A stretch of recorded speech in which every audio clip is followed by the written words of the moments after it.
Regulating act 1773 ये British parliament के द्वारा लिया गया पहला इनिशिएटिव था जिससे कि वो कंपनी के अफेयर्स को, ईस्ट इंडिया कंपनी के अफेयर्स को इंडिया में मैनेज कर सकें। इसमें बहुत सारे प्रोविजंस थे जो कंपनी के अफेयर को और अलग दूसरी तरह के जुरिस्डिक्शन को मैनेज करते थे। पहला इसमें प्रोविज़न था centralisation of the administration. British parliament ने पूरी कंट्री के मेजर प्रेसिडेंसीज़ के अफेयर्स को मैनेज करने के लिए एक सेंटर को क्रिएट किया जहाँ से वो सारी इम्पॉर्टेंट प्रेसिडेंसीज़ को मैनेज कर सकते थे। और जिस प्रेसिडेंसी को इस चीज़ के लिए सिलेक्ट किया गया वो थी बंगाल प्रेसिडेंसी। बंगाल प्रेसिडेंसी को बाकी प्रेसिडेंसीज़ जैसे मद्रास प्रेसिडेंसी, बॉम्बे प्रेसिडेंसी से सुपीरियर रखा गया, उसे सुप्रीमेसी दी गई।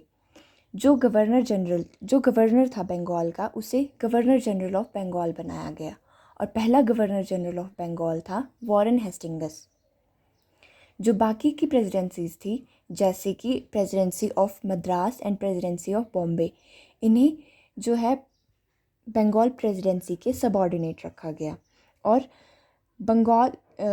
बॉम्बे और मद्रास के गवर्नर्स को जो है अपनी प्रेसिडेंसी के अफेयर्स जो कि रिलेटेड टू रेवेन्यू, कंपनी का रेवेन्यू, मिलिट्री और सिविल अफेयर्स के बारे में इन्फॉर्म करना होता था time to time governor general of Bengal को। और बंगाल के पहले गवर्नर जनरल बने वॉरेन हेस्टिंग्स।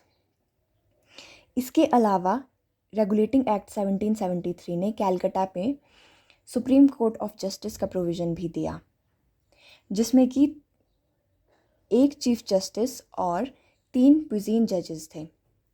और supreme court of justice of Calcutta के पहले चीफ जस्टिस थे एलाइजा इम्फे।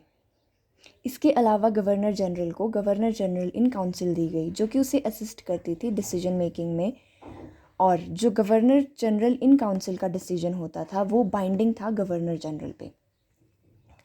और गवर्नर जनरल इन काउंसिल में 5 मेंबर्स होते थे जिनमें से एक खुद गवर्नर जनरल था और उसके अलावा 4 मेंबर्स और थे। इसके अलावा जो सुप्रीम कोर्ट ऑफ जस्टिस था जो कि कैलकाटा में बना रेगुलेटिंग एक्ट 1773 के अंडर, वो 1774 में बना और